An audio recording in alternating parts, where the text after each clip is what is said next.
स्वागत है आप सभी का मेरे YouTube channel online champion classes पर। और आज आपको बताएंगे क्लास 10th द्विघात समीकरण जो है एनसीईआरटी बुक का उसका प्रश्नावली 4.1 का फुल सॉल्यूशन। इससे आपको यह होगा कि अगर आप अपने जहाँ कहीं भी कोचिंग में पढ़ते हो, अगर समझ में नहीं आया है या अभी तक नहीं पढ़े हैं तो आसानी से समझा देंगे द्विघात समीकरण का प्रश्नावली 4.1। चलिए ध्यान से देखिए। उससे पहले एक छोटा सा बात जान लीजिए। अगर आप ध्यान सुनिए, किसी भी सब्जेक्ट का क्लास 10th का VVI क्वेश्चन जो होता है जिसमें आपका PYQ क्वेश्चन ऐड हो, मतलब PYQ क्वेश्चन ऐड हो, मॉडल पेपर का क्वेश्चन ऐड हो और जो चैप्टर का मेन क्वेश्चन वो सभी ऐड हो और इसका चैप्टर वाइज नोट्स लेना चाहते हैं सब्जेक्टिव और ऑब्जेक्टिव सभी विषय का, तो हमारे कॉन्टैक्ट नंबर जो है 6287 95 54 29 पर संपर्क करें और यह आपको बिल्कुल फ्री में दिया जाएगा। आपके व्हाट्सएप पर PDF भेज देंगे। ठीक है, चलिए वीडियो को शुरू करते हैं, ध्यान से सुन लीजिए।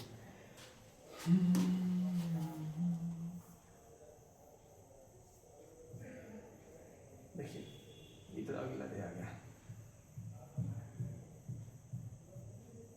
4.1 में ये सब है कि जांच कीजिए कि द्विघात समीकरण जो है, बताना है कि जांच कीजिए कि द्विघात समीकरण है या नहीं है। तो पहले इसका इंट्रोडक्शन आपको बता देते हैं, 2 मिनट लगेगा, देख लीजिए, उसके बाद बनाने में आपको मजा आ जाएगा। चलिए समझते हैं। पहले ध्यान से देखिए, द्विघात समीकरण कहते किसे को है? द्विघात समीकरण शांति से सुनिएगा।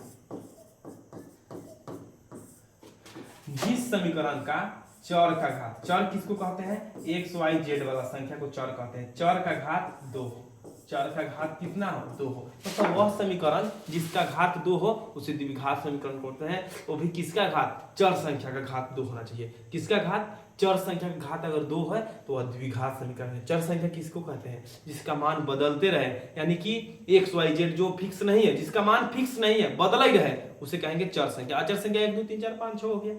तो चर संख्या का अगर घात 2 है तो उसे हम लोग कहेंगे द्विघात। क्या कहेंगे? द्विघात। अगर वो बराबर के बाद कुछ नहीं है तो द्विघात बहुपद हो गया। अगर बराबर के बाद कुछ लिखा है तो हो गया द्विघात समीकरण। तो इसे द्विघात बहुपद में हम लोग शून्यक बोलते थे, तो इसमें मूल बोलेंगे। अब बनाने का विधि सेम रहेगा, लेकिन यहाँ हमको जांचना है तो बता देते हैं, ध्यान सुनिएगा। द्विघात समीकरण का अगर हम रूप की बात करें तो रूप आपका इसका होता है व्यापक रूप, जिसको हम लोग बोलते हैं व्यापक रूप। तो आपका व्यापक रूप होता है ax² bx प्लस c बराबर में 0। ठीक है, इसका भी 2 मूल होता है। मूल का एगो होता है 2। तो मूल को हम लोग एगो को अल्फा मानते हैं, एगो को बीटा मानते हैं। उसी तरह सेम फॉर्मूला होता है जो आगे के बात में बताएंगे। पहले हमको इतने था करना है कि जिस समीकरण में बराबर के पहले या बराबर के बाद चर संख्या का घात 2 हो, अगर 2 से ज्यादा है तो द्विघात बहुपद नहीं है, अगर 2 से कम है तो वो भी द्विघात बहुपद नहीं हो। सिर्फ कितना रहना चाहिए आपका? सिर्फ रहना चाहिए कि 2 रहना चाहिए, इसके अलावा कुछ नहीं रहना चाहिए। सिर्फ कितना रहना चाहिए? 2 रहना चाहिए। अगर किसी भी द्विघात बहुपद का घात 2 है तो क्या हो जाएगा आपका? द्विघात समीकरण। अब चलिए जानेंगे कैसे, एग्जाम्पल में देखते हैं। 6x का पावर 5 प्लस 2x²। तो देखिए यहाँ x का पावर 5 है, इसलिए द्विघात बहुपद द्विघात समीकरण नहीं है। इस टाइप से रहे 2x का पावर 2 प्लस 4 का पावर 9 बराबर। बहुआ ध्यान से देखिए, इस पर हमको फोकस नहीं करना है। यहाँ देखिए 2, जब किसी समीकरण का अधिकतम घात 2 हो तो उसी को कहते हैं द्विघात समीकरण। जैसे यहाँ से देखिए x² प्लस 2 बराबर 1 बराबर 0, यहाँ घात 2 है इसलिए द्विघात समीकरण है। चलिए पहचानते हैं द्विघात समीकरण कौन है और नहीं है। पहला देखिए आपका लिखल है, देखिए ध्यान से, पहला लिखल है x प्लस 1 का स्क्वायर बराबर में 2x माइनस 3 का। बस देखिए इधर का कोई प्रोसेस नहीं करना है, सिर्फ x² वाला मेथड देखिएगा। ये a प्लस b का होल स्क्वायर पर है और आपको पता होगा a प्लस b का होल स्क्वायर क्या होता है? a² plus b² plus 2ab होता है। तो हम उसी तरह इसको तोड़ेंगे तो क्या हो जाएगा? x² प्लस a का स्क्वायर प्लस 2 गुने x, एक तो एक होगा। बहुत से बच्चा कहेगा कि sir a² plus 2ab plus b² होता है। भाई एक ही बात होगा, ठीक है। और इधर क्या हो गया आपका 2x माइनस 3। इसको थोड़ा इधर ले लेते, देखिए 2x से 2x कट गया, क्योंकि चिन्ह एक जैसा रहता है, बराबर के बाद रहता कट जाता है, अगर अलग अलग रहे तो नहीं करता है। अब x² रहेगा 1 का 1 हो गया, -3 है तो इधर आएगा +3 हो जाएगा बराबर में 0। यहाँ से क्या है आपका x² + 4 बराबर में 0। यहाँ गौर से देखिए x का घात आपका कितना आया है, x का घात 2 आया है, अतः यह द्विघात समीकरण है। इस बात को समझ गए, अतः यह द्विघात समीकरण है, द्विघात समीकरण है। इस प्रकार आसानी से समझ गए कि द्विघात समीकरण कौन होगा। बारी बारी से सॉल्व करके सबको बताएंगे, स्क्रीनशॉट लेना चाहते हैं तो ले सकते हैं, ठीक है। अगला है 2 नंबर का कि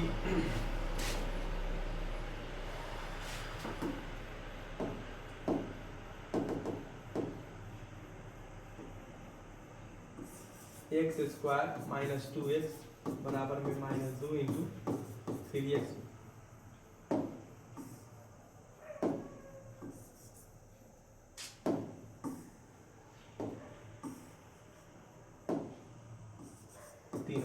यही है, सॉल्व कीजिए इसको तो क्या आएगा, x² - 2x बराबर में -6 +1। देखिए x² वाला कहीं लौक रहा है, एक लंग लौक रहा है, अगर एक लंग और लौके तो उसको एक साथ कर देंगे ऐड, ठीक है। हमको सिर्फ जांचना है, तो x² आ गया, अतः यह द्विघात बहुपद है, बात खत्म।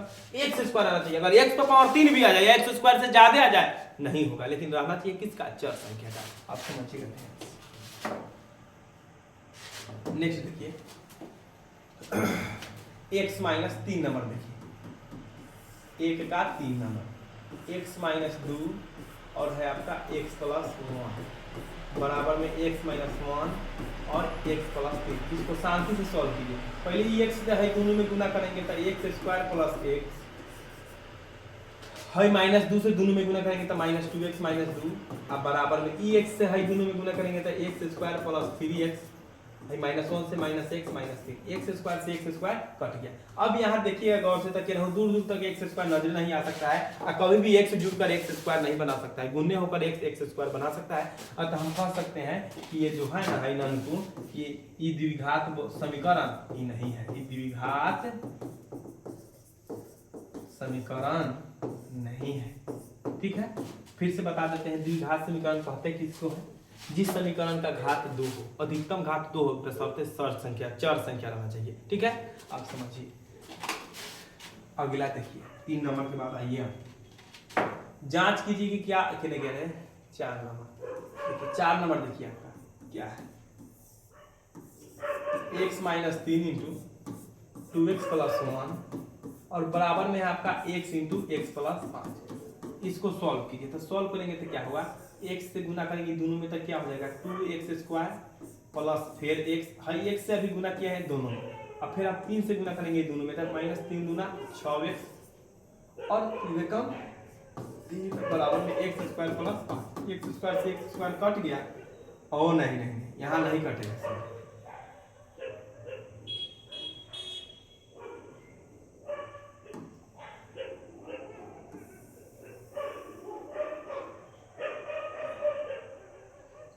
क्या आया है, 2x² -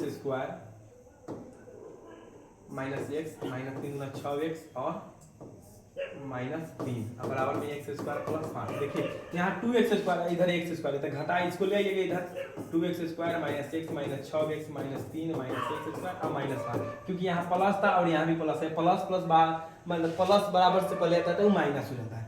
2x² में से x² जाएगा तो एगो x² बच जाएगा, बाकी सबको जोड़ना करना कीजिएगा, लिखते चलिए। अब गौर से देखिए, ध्यान से देखिए, एक है कि ना x², देखिए गौर से, x² आपका है कि नहीं, मतलब कि यह द्विघात बहुपद है, क्योंकि घात यहाँ पर 2 आ गया था, द्विघात बहुपद है, सॉरी द्विघात समीकरण है, कंफ्यूज हो जाता है तो द्विघात समीकरण है। नेक्स्ट देखिए 5 नंबर देखिए, 5 नंबर है आपका x - 3 बराबर में x + 5 और इंटू में x - 1। इसको सॉल्व करेंगे तो क्या होगा, गुना कीजिए पहले एक दूसरे, दोनों में गुना करेंगे। देखिए ये जो 2x है भैया, ये 2x से दोनों में गुना करेंगे तो 2x² - 3 गुना 6x, -1 से करेंगे तो -x, अब माइनस प्लस हो जाएगा, प्लस 3 का 3 बराबर में x² - x plus 5x -x, ठीक है -5।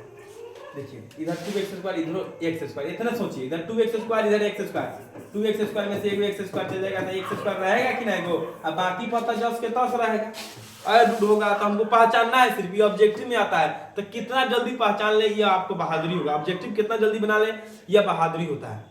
क्योंकि ऑब्जेक्टिव को मेथड से बनाए या ना बनाए उसको एग्जामिनर से कोई मतलब नहीं है, आंसर टच किए कि नहीं। तो ये आपका ऑब्जेक्टिव का प्रश्न है, किसी भी तरह पहचान लेता है। देख लीजिए इधर 2x² है, इधर x² है, अगर सेम दोनों तरफ रहे तो पद कट जाता है, लेकिन अलग अलग रहे तो उसको प्रोसेस करेंगे। इधर प्लस में था तो बुला के ले गए माइनस में हो गया, अगर माइनस में रहता तो प्लस में करते। तो इस प्रकार इसको भी समझिए।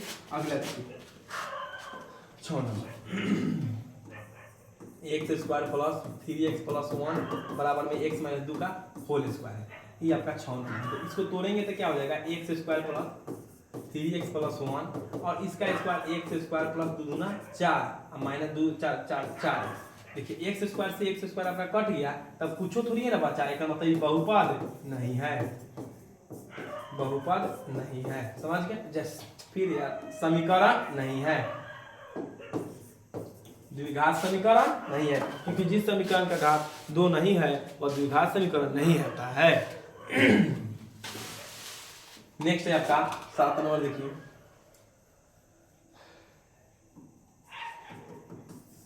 x प्लस 2 का होल क्यूब बराबर में 2x इंटू x² माइनस 1। देखिए ध्यान से, x प्लस 2 का होल क्यूब करेंगे तो सीधे इतने पर फोकस कीजिए ना, ये हो जाएगा x3, इधर गुना करेंगे तो हो जाएगा 2x3। अब इसको घटा बढ़ा करेंगे तो x3 ही आएगा, क्योंकि 2x3 में से x3 जाएगा तो x3 ही आएगा, अतः ये भी द्विघात समीकरण नहीं है। इसको हम ऑब्जेक्टिव के थ्रू बनाना है हमको, तो टंच व्यवस्था में पूरा थ्योरी से बजाइएगा, समय बहुत ज्यादा जाएगा, मिलेगा ये नंबर। खुद सोचिए यहाँ पे कि x3 का एक क्यूब तो होबे करेगा, तो x3 आ गया, इधर 2x3 आ गया, तो इधर 2x3 में से x3 जाएगा तो ये x3 बच गया, का मतलब कि द्विघात समीकरण नहीं होगा। 8 नंबर प्रश्न देखिए, x³ minus 4x² minus x plus 1 बराबर में x माइनस 2 का होल क्यूब। तो इधरों x³ हो जाएगा और कुछ होके x³ होबे करेगा, ये दोनों कट जाएगा। अब देखा मतलब ये मीटर आगे बढ़ गया, इसके अलावा घात वाला बच जाएगा आपका यही ना 4x², अतः द्विघात बहुपद होगा, द्विघात समीकरण होगा होगा होगा। चलिए अब नेक्स्ट प्रश्न बताते हैं, फिर से एक बार इंट्रोडक्ट कर देते हैं, आपको समझ लीजिए।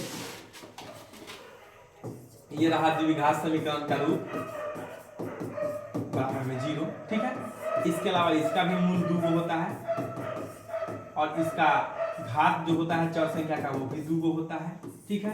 अल्फा प्लस बीटा इसमें भी वही तरह होता है -b प्लस a, मतलब शून्यकों का योग और शून्यकों का गुणनफल c बटा a। ये आपका द्विघात समीकरण का बात हो रहा है, जिस समीकरण का घात 2 हो उसे द्विघात समीकरण कहते हैं, ठीक है। एग्जांपल में देखिएगा तो इस तरह लिख सकते हैं 5x² प्लस 5x प्लस 6 बराबर 0। अब इसमें विवेचक विवेचक के बारे में भी पढ़ना है, जो आगे पढ़ेंगे। प्रश्न ओनली 4.1 में जो जो चाहिए हम वो आपको बता दिए हैं। चलिए अब नेक्स्ट टॉपिक उसका देखते हैं, 2 नंबर का प्रश्न। चलिए 2 नंबर,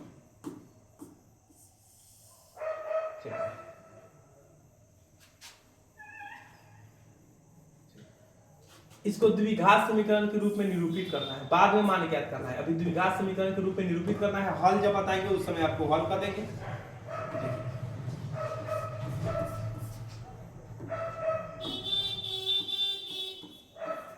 पहला प्रश्न क्या है,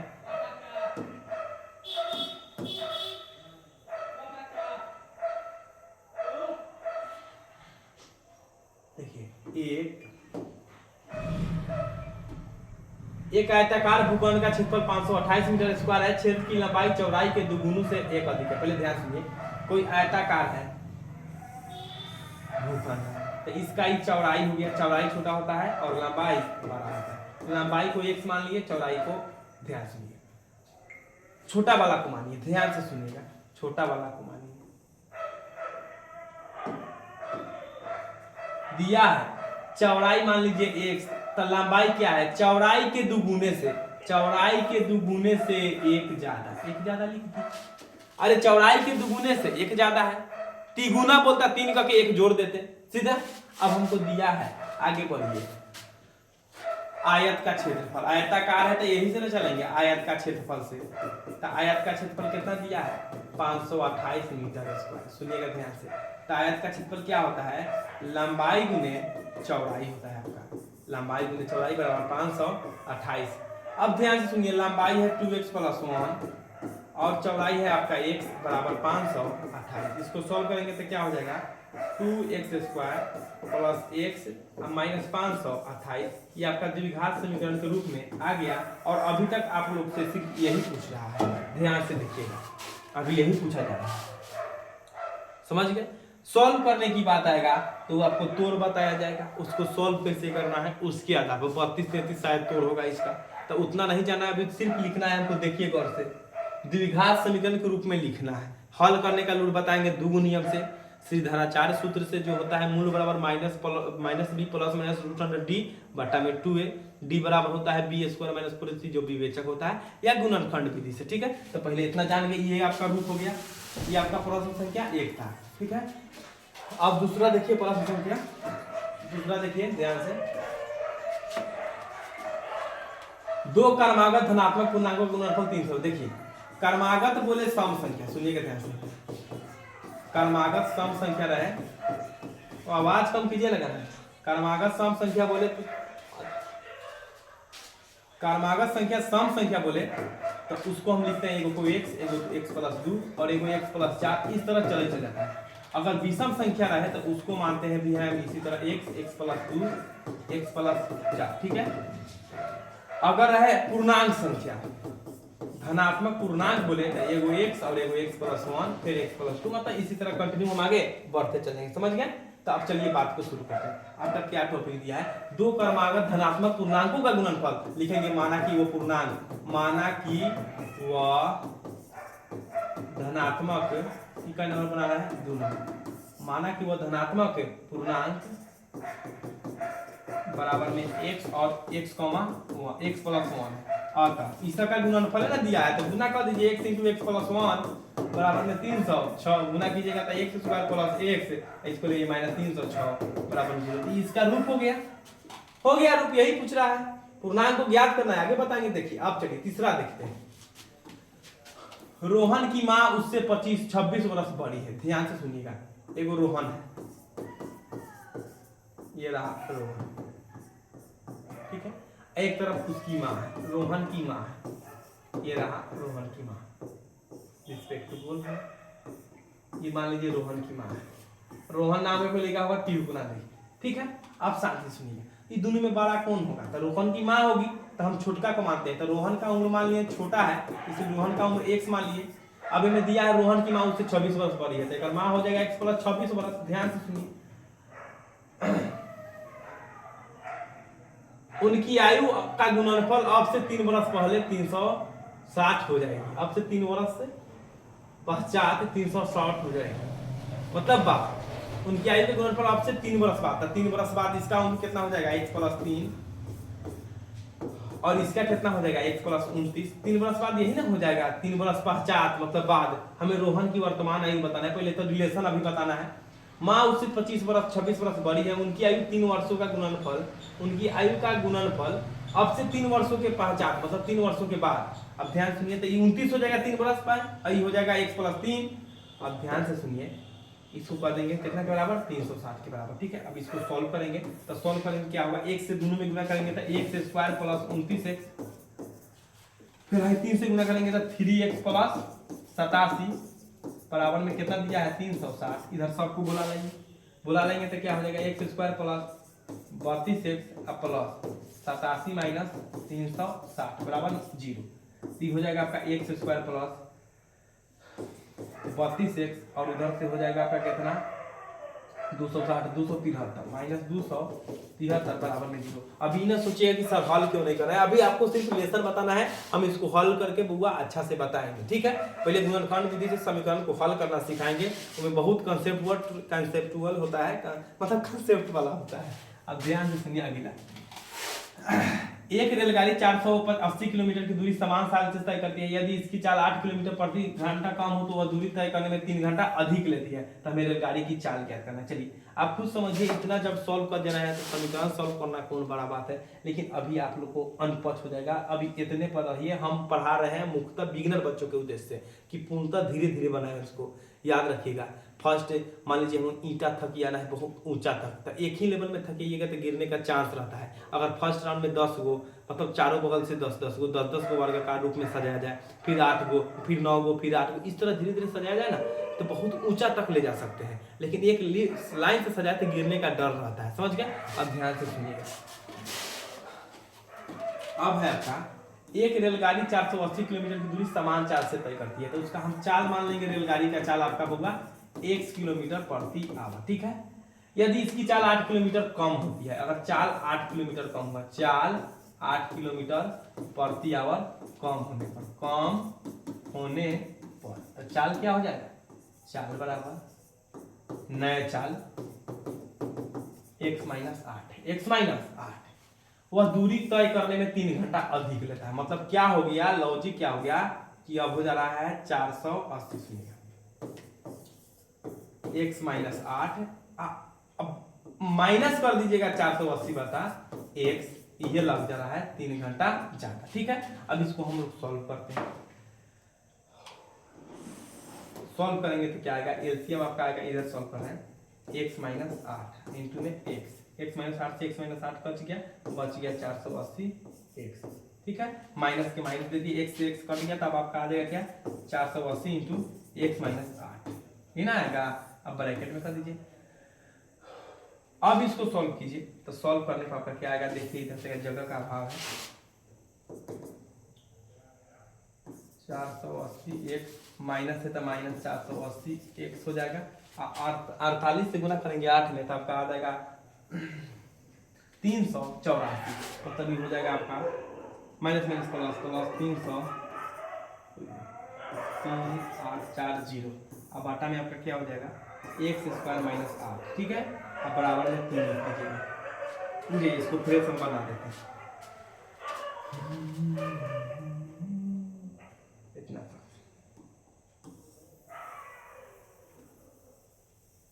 जगह का अभाव हो गया, देखिए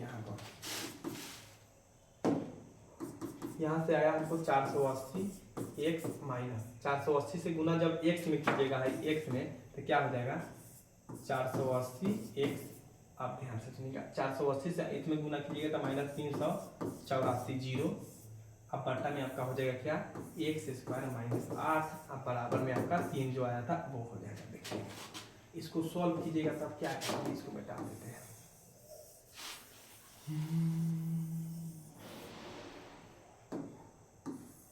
कितना आएगा देखिए, 480 x माइनस 480 x प्लस 38 0 40, अब बाटा में x स्क्वायर माइनस 8 बराबर में 3, ये दोनों कट गया।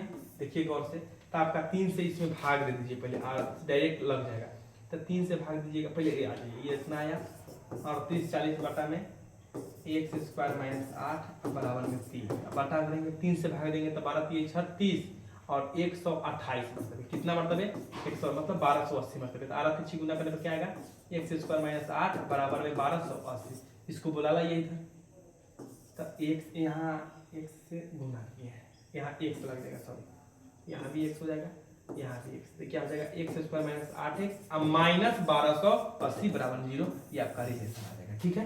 ये आपका अच्छा से रिलेशन आ गया, समझ गए। तो ये आपका पढ़ लिए 4.1 प्रश्नावली बहुत अच्छा से।